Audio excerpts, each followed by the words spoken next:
ছিল তাই দিয়েই রান্না করেছি। দুপুরে রান্না বসানোর আগে তিনজন মিলে জলাশয়ের ধারে যাবো। কাল দেখেছিলাম অনেক কচু শাক হয়েছে ওখানে।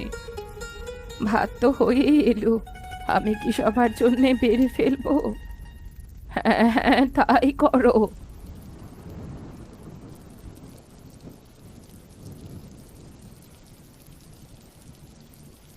আচ্ছা, কত বছর হলো আমরা একসাথে আছি? তা তো অনেক বছর হবে, কিন্তু আজ আজ হঠাৎ এইসব জিজ্ঞাসা করছো? হুম, অনেক বছরই তো পার হয়ে গেছে, কিন্তু স্মৃতিগুলো এখনো মনে পড়ে। কিছুই ভুলতে পারি না। কেন মনে করতে যাচ্ছ কেন এসব স্মৃতি? এইসব মনে করে কি লাভ? আমরা এখানে সবাই মিলে খুব ভালো আছি। তিনজনের সংসার তো ভালোই কেটে যাচ্ছে। তারপর একদিন মারা যাব, এইটাই তো ভালো, তাই না? হ্যাঁ, আর কারো কাঁধে ভর দিয়ে চলতে হচ্ছে না। নিজেরাই পারছি নিজেদের খাবার জোগাড় করতে। হাঁড়িতে কি ভাত আছে আরো? থাকলে একটু দাও না। আজ কেন জানি এই দু চাংলা আলু সিদ্ধ দিয়ে ভাত খেতে খুব ভালো লাগছে। তুমি একদম ঠিক বলেছ গো, আজ আমারও খুব ভালো লাগছে। অন্য দিনের থেকে আজ এত মজা লাগার কারণটা কি বলো তো? কারণ আজ আমাদের সকলের পেটে অনেক ক্ষুধা, আর ক্ষুধা পেটে সব কিছুই খুব মজা লাগে।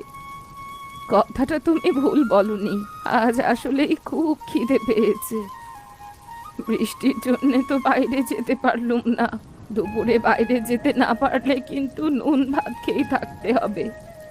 হুম, বৃষ্টিটা একটু কমলেই যাব জলাশয়ের কাছে শাক তুলতে।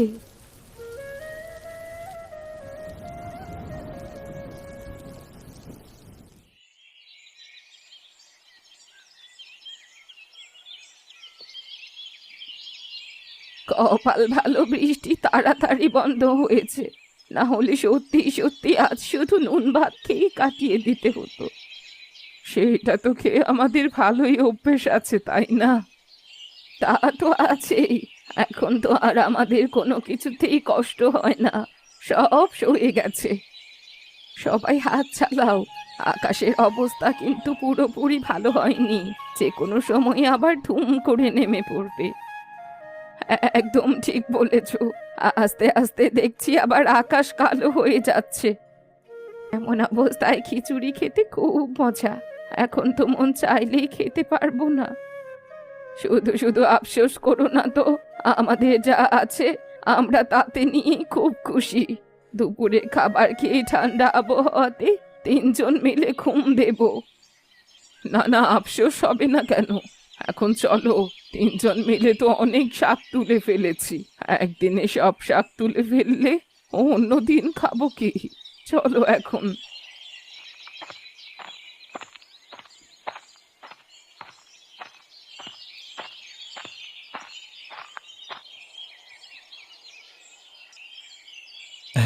আমার মেয়েকে কেমন দেখলেন? আপনাদের ছেলের জন্য আমার মেয়েকে উপযুক্ত মনে হয়েছে কি আপনাদের? তা তো হয়েছে, আপনার মেয়ে দেখতে তো একদম পরীর মতো। শুনে অনেক খুশি হলাম। সবই আপনাদের দয়া। তা বিয়ের দিন তারিখ কি এখনই ঠিক করবেন নাকি পরে করবেন? আমরা তো আর দেরি করতে চাই না। সব তো মোটামুটি ঠিক আছে, তবে বাড়িতে আমার বাবা মা আছেন। তাদের একমাত্র নাতির বিয়ে বলে কথা। তাদের না জানিয়ে বিয়ের তারিখ ঠিক করাটা ভালো দেখায় না। না না, কি বলছেন? তাদেরকে না জানিয়ে আমি কিচ্ছু করতে বলছি না। আসলে কি বলুন তো, আমরা তো আপনাদের মতো অত পয়সাওয়ালা নই, তা হুট করে কিছু করতে পারবো না। যদি অনুগ্রহ করে আগে থেকে একটা ধারণা দিতেন তাহলে খুব উপকার হতো। আপনি এসব কি বলছেন? আমার একমাত্র ছেলের বিয়ে, যা যা করবার সব আমরাই করব। একটা সুতো থেকে শুরু করে সবকিছুর ব্যবস্থা আমরা করব। সে নিয়ে তো আপনাদের কোনো ভাবনা করতে হবে না। সবই আপনাদের মেহেরবানি। আপনারা সত্যিই খুব ভালো মানুষ। মানুষের টাকা পয়সা থাকলেই তো মানুষ ভালো মনের হয় না। আপনাদের টাকাও আছে, তেমনি আপনাদের মনও উদার। তা মা, ঘরের সব কাজ জানা আছে তো? ভালো করে বাবার বাড়িতে সব শিখে নিয়েছো তো? আমরা কিন্তু আবার তোমাকে হাতে ধরে শেখাতে পারবো না। শ্বশুর বাড়ি গিয়ে কিন্তু অনেক কাজ করতে হবে তোমাকে। অত কিছু শেখানোর মতো সময় হবে না। হ্যাঁ, আমাদের বাড়িতে অনেক চাকর বাকর আছে, কিন্তু তাই বলে বাড়ির বউরা কেউ হাত গুটিয়ে বসে থাকে না। আর চাকর বাকরেরা কাজ ঠিকঠাক ভাবে করছে কিনা সেটা বোঝবার জন্য সব কাজ জানা থাকতে হয়। তুমি তো পারো সব কাজ, তাই না? আপনাদের ছেলের মতোই আমার নাতনিও এই বাড়ির একমাত্র মেয়ে। খুব আদরে কোলে পিঠে আমরা ওকে মানুষ করেছি। কখনো কোনো কাজে হাত দিতে দিইনি, রান্নাঘরে তো ভুলেও যেতে দিইনি। কিন্তু আপনারা শিখিয়ে পড়িয়ে নিলে ও সব শিখে যাবে। ও একবার দেখলেই পেরে যাবে, বসিয়ে বসিয়ে শেখাতে হবে না। না না, তাহলে এখানে কোনো নতুন সম্পর্ক করতে পারবো না আমরা। দুঃখিত। আরও একটা মেয়ে দেখেছি, ওরা আবার সব কাজ পারে, তবে দেখতে অতটা ভালো নয় দেখে আপনার বাড়ির মেয়েকেই দেখতে এলাম। আপনারা আমার শাশুড়ির কথায় কান দেবেন না। ওনার বয়স হয়ে গেছে, মাথা ঠিক নেই, কি বলতে কি উল্টাপাল্টা বলে ফেলে। আমার মেয়ে সবই পারে, আমি সব শিখিয়েছি ছোট থেকে। বিশ্বাস না হলে আমার মেয়েকে জিজ্ঞেস করে দেখুন না। সব বোঝারটা বুঝেছি আমরা, আমাদের কোনো ইচ্ছে নেই এই সম্বন্ধ করার। আমি চললাম। এই, তোমরা ওঠো সবাই। যাবেন না, দোহাই লাগে, যাবেন না আপনারা।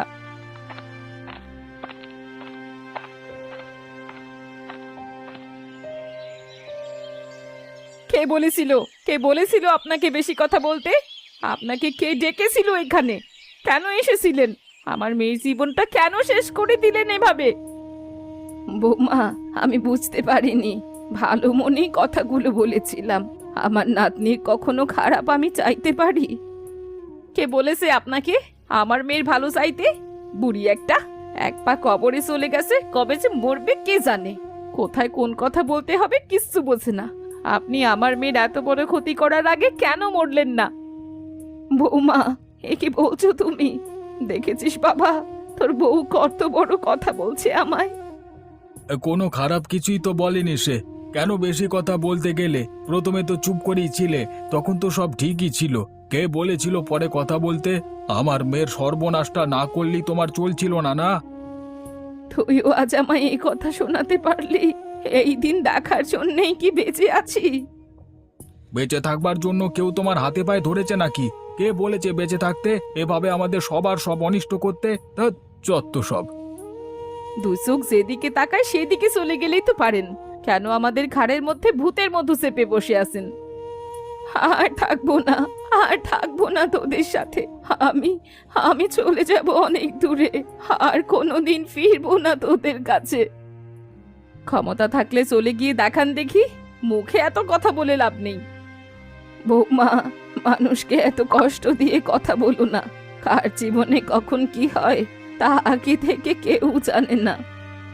আমি জানি, সে যেমন কাজ করে তেমনি ফল পায়। আমি এমন কোনো কাজ করিনি যার ফল খারাপ হবে।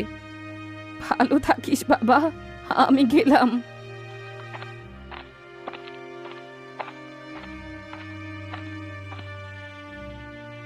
আপদ দূর হলেই বাসি।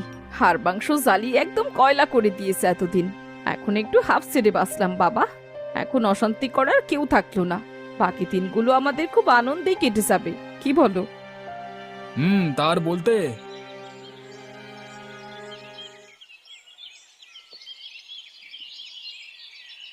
যাই রে বাবা, তোরা ভালো থাকিস। আমি তোদের আর জ্বালাবো না। তোরা অনেক ভালো থাকিস। উপরওয়ালা যেন তোদের অনেক ভালো রাখেন। তুমি কি ঘুমিয়ে ঘুমিয়ে স্বপ্ন দেখছো নাকি? উঠে পড়ো, সন্ধে হয়ে আসছে। আজ ঠান্ডা পেয়ে বিকেলে সবাই কি ঘুমটাই না দিলাম। একদম ঠিক বলেছ, আজ অনেক দিন পর বিকেলে আমরা ঘুমালাম, তাই না? কি হলো আসিয়া, তুমি চুপ করে আছো কেন? স্বপ্ন দেখছিলে বুঝি? হ্যাঁ, তাই হবে হয়তো। তা কি স্বপ্ন দেখছিলে? কাকে জানি চলে যাবার কথা বলছিলে তুমি? যাদের ছেড়ে চলে এলাম তাদের কি বলছিলাম হয়তো? মানুষ যার কথা বেশি ভাবে তাকেই স্বপ্নে দেখে। তার মানে তুমি তোমার ছেলে আর ছেলের বউয়ের কথা এখনো মনে করো? কেন করো বলো তো? তোমাকে না বলেছি ওদের নিয়ে ভাববে না? তুমি আমাদের কোনো কথাই শোনো না দেখি। 10 মাস 10 দিন যাকে পেটে ধরেছি তার কথা মনে করব না? তাকে কি ভুলে থাকা যায়? তা যাবে না কেন? ইচ্ছে করলেই যাবে। তাছাড়া 10 মাস কি তুমি একাই পেটে রেখেছো? আমরা রাখিনি। তার কি মূল্য পেয়েছি আমরা? আমাদের সন্তানেরা কি দিয়েছে? যদি দিত তাহলে আজ আমাদের এই পরিণতি হতো না। মূল্য দিলে এই জীবজন্তুদের সাথে ভয়ানক জঙ্গলে জীবন কাটাতে হতো না। আচ্ছা বাদ দাও না, ওঠো, হাত মুখ ধুয়ে নাও, রাত হয়ে গেল তো।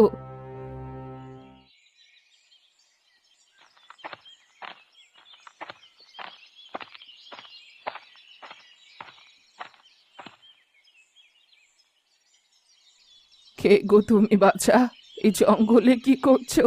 কোথা থেকে আসলে? তুমি এত ছোট মানুষ, একা একা কিভাবে এলে? আমি সব সময় একাই থাকি। আমার বাবা মা ছোটবেলাতেই মারা গেছে। আমার বাবার কাছে আমাদের গ্রামের চেয়ারম্যান অনেক টাকা পেতেন, তাই বাবা মা মারা যাবার পরে আমাদের বাড়ি ঘর সব কেড়ে নিয়ে আমাকে বাড়ি থেকে বের করে দিয়েছে। তারপর তারপর কি হলো? এরপর থেকে আমি রাস্তায় রাস্তায় মানুষের ঠোকর খেতে খেতে বড় হয়েছি।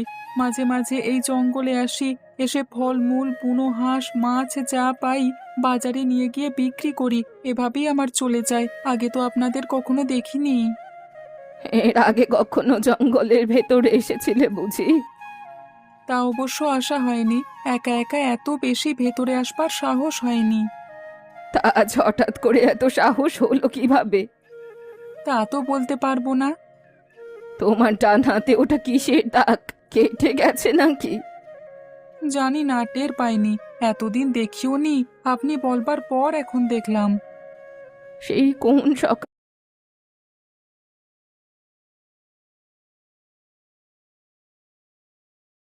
বেরিয়েছো নিশ্চয়ই? পেটে কিচ্ছু পড়েনি নাকি? এখনো কিছু পাইনি, তাই খাওয়া হয়নি। এই তো ফলের গাছটা দেখেই আসলাম। ভাবলাম কিছু ফল খেয়ে আগে পেটটাকে একটু ঠান্ডা করি। পেটের ভেতর যেন ছুঁচো ডাকছে। আমাদের সাথে চলো, কিছু খেয়ে নেবে আগে। আপনাদের সাথে কোথায় যাব আমি? আমাদের বাড়ি যাবে। এখান থেকে আমাদের বাড়ি বেশি দূরে নয়, কাছেই। তার মানে কি? কি বলছেন? আপনারা কি জঙ্গলে থাকেন নাকি? হ্যাঁ তো, আমরা এই গহীন জঙ্গলে অনেক বছর ধরে একসাথে থাকি। কেন বলুন তো, আপনাদের সাথে কি হয়েছে? আপনাদেরও আমার মতো কেউ নেই নাকি? না নেই। তুমি কি যাবে, নাকি এখানেই দাঁড়িয়ে সব কথা শেষ করবে? এত করে যখন বলছেন তখন চলুন যাই। খুব ভালো কিছু দিতে পারবো না, যা পারলাম তাই দিলাম। কষ্ট করে খেয়ে নাও দেখি। হুম, হুম, আহা, কি স্বাদ! কতকাল পরে যে এমন অমৃতের মতো খাবার খাচ্ছি তা কেবল আমিই জানি। কি বলছো? এই খাবার তোমার কাছে ভালো লেগেছে? মিথ্যে কেন বলবো? ছোটবেলায় বাবা মা বলতেন মিথ্যে কথা বলা ভালো না, তাই কখনো আমি মিথ্যে বলি না। খুবই ভালো কথা। বললেন না তো, আপনারা তিনজন এখানে কেন থাকেন? কেউ নেই আপনাদের? আছে তো, সবাই আছে। তারা কোথায়? তারা বাড়িতে আছে। তাহলে আপনারা এখানে কেন? সে অনেক কথা, তুমি ছোট মানুষ, সেসব বুঝবে না। বলি দেখুন না, কেন বুঝবো না? আমি সব বুঝবো। বলে দাও, ওকে বললে তো আমাদের কোনো ক্ষতি নেই। আমরা তিনজন তিন পরিবারের মানুষ, তবে আমাদের মধ্যে একটা মিল আছে। সেইটা হলো আমাদের পরিবারের লোকজন আমাদের বাড়ি থেকে বের করে দিয়েছে। আমাকে আমার স্বামী মেরে বের করে দিয়েছে। সে অনেক নেশা করত, প্রতিদিন মারতো আমার। আর সহ্য করতে না পেরে জঙ্গলে চলে আসি। আর আমাকে আমার ছেলে বৌমা মিলে বাড়ি থেকে তাড়িয়ে দিয়েছে। তাদের কাছে আমি বোঝা হয়ে গিয়েছিলাম। আমাকে আমার ছেলের বউ মারধর করে বের করে দিয়েছে। আমি নাকি বেশি খাবার খাই, তাই সংসারে নাকি টান পড়ে যাচ্ছে। সব সময় খাবার নিয়ে কোটা দিত। আপনার ছেলে কিছু বলতো না? না, শুধু বলতো সংসার এখন আমার বউয়ের, তাই ও যেভাবে চালাতে চাই সেভাবেই চলতে হবে। এর মধ্যে আমি কিচ্ছু বলবো না। তাছাড়া ওর সংসারে কোনো খারাপও চাইবে না, তাই বাধ্য হয়েই সব ছেড়ে চলে আসি। খুব ভালো করেছেন। এমন লোকেদের সাথে না থেকে বনের হিংস্র জীবজন্তুর সাথে থাকাও ভালো। এত আদর যত্ন করে যাদের বড় করেছেন তাদের কাছ থেকে কষ্ট পেলে সহ্য করা যায় না। হ্যাঁ, সেটাই। আপনারা খাবার দাবার কিভাবে ব্যবস্থা করেন? আমরা শুধু চালটাই কিনি। তুমি দেখলে না আমি ফল পাড়লাম, এই ফল আর শাক বিক্রি করেই চাল কিনে আনি। আমরা কেউ আমিষ খাই না, তাই শাক লতা পাতা দিয়েই হয়ে যায় আমাদের। এত কষ্ট করে বাজারে যান? কি আর করব বলো। তা অবশ্য ঠিক। তোমাকে একটা কথা বলবো? হ্যাঁ, বলুন না। তোমার তো থাকার কোনো জায়গা নেই। তুমি আজ থেকে আমাদের সাথেই থাকো, তোমার কোনো কষ্ট হবে না। আমরা সবাই মিলে দেখবো তোমায়। সত্যি বলছেন? একদম সত্যি। আমার তো বিশ্বাসই হচ্ছে না। তাহলে আমিও 3টি দাদি পেয়ে যাব। আমারও আপনজন বলতে দুনিয়াতে কেউ থাকবে। তাহলে আজ থেকে আর কোথাও যেতে হবে না। খেয়ে দিয়ে চুপটি করে ঘুমিয়ে পড়ো। আচ্ছা।